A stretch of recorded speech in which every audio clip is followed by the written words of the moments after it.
Shalom, shalom. This week's Parsha is Parshat Vayetze. And I want to take a couple minutes to talk about this concept called the space between, which I think for modern man is a very scary place to be. Most people are hyper focused on their goal, what they want, um, and being really busy in achieving those goals. Or a lot of people are fixated on their past, who they are, where they came from, who they think they are, and they get stuck and comfortable in that. But really, for people, place of growth happens somewhere between both of those places.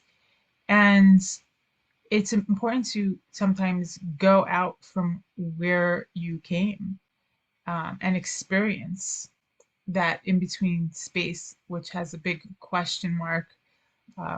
It's the unknown until you get where you're going, and that the learning and growth will happen there a lot of times. And in the beginning of this week's Parsha, we're told it says, Vayetze Yaakov mi Be'er Sheva, Vayalech Harana. So he left Be'er Sheva, he's fleeing from Esav, and he's on his way, Harana, to go to the house of Laban, um, where he will reside for the next 20 years. But it's right after that pasuk where we're told, Vayifga b'makom, and he encountered the place. And here is the whole story of where he has the dream with the angels going up and down, and he realizes that this is a place of God. The Mefarshim say, Vayifga b'makom, he encountered, Hamakom is another name of God, and that he encountered God there. And he says himself that he didn't realize that this is the gateway to heaven, a place, the house of God. And it happens exactly in this space between that I'm talking about. He left his home. He was in Ish Tam Yoshev Ba'olim. He was, for all intents and purposes, he was a mama's boy, comfortable in where he was living. He did not want to get up and go. He didn't want that. And you see his hesitancy, and you see his concern in the Pesukim here about worrying about what's going to be. And he didn't want necessarily to be going to the house of Lavan. That's not where he was comfortable being. And he was in between who he was and the growth he was going to experience in order to become one of our forefathers, and that process until he got there. And this is exactly where, in the unknown, where he encountered God. And so I think it's really important for us as individuals to understand sometimes when we feel lost, where our whole life has told us this is who we are, this is identity, and we think that is everything. And then we come to a place sometimes where things happen in our life and we're forced to move out of that and beyond that. And we fear it. And a lot of times we avoid it. And by living in fear and avoidance and trying to either live in the past or to create a future before it's time, and rush into that, we don't allow ourselves this encounter with God. And the way that really I think people encounter God is in those quiet times where we're alone and we're not in the comfort either of the bosom of our family or the people who are helping us build our future. And it's a place also where we see that our nation grew into Am Yisrael.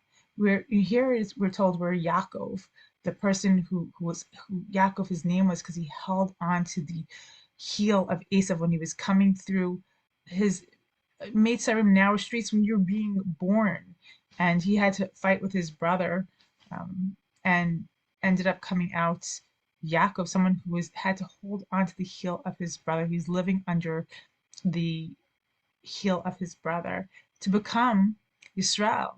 This is Yashar in straight and narrow path of God. And it took all this time in between to build his character to become that. And so too with our nation. When we left Mitzrayim, Mitzrayim, the narrow straits, the place where we were persecuted and life was really difficult and challenged. And but at least they knew there that they were slaves, and we see that was very difficult for them. That despite how hard it was for them to be a slave in Mitzrayim, it was harder for them in the Midbar. They didn't have an identity.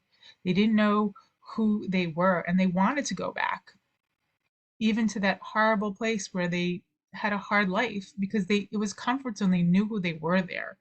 And to go on into Israel, and even despite the fact that it held so much promise for their future, they had to go through these years in the desert to build up their character. And there was no greater encounter for the whole nation as those years where they saw God on Har Sinai.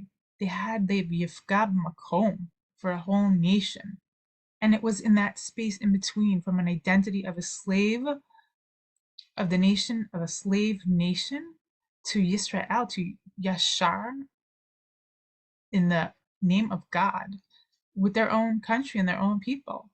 So what I'm trying to say is, for everybody who's experiencing a difficulty in a place that seems dark and scary and unknown and lonely, is that that's a holy place where you can really encounter God. And usually where to find that is in the silence, where you can connect to God, where Yaakov was able to connect to God and the God within. I mean, the angels going up and down the ladder is a communicado between him. God was, it says, Nitzavalav was standing over him. There was this great connection he had at that time. And we can have that if we're not afraid to tap into that moment, to that silence, to that scary place of unknown. It can become a great place of comfort and connection that can spearhead us into who we are meant to be. With that, I wish you a Shabbat Shalom.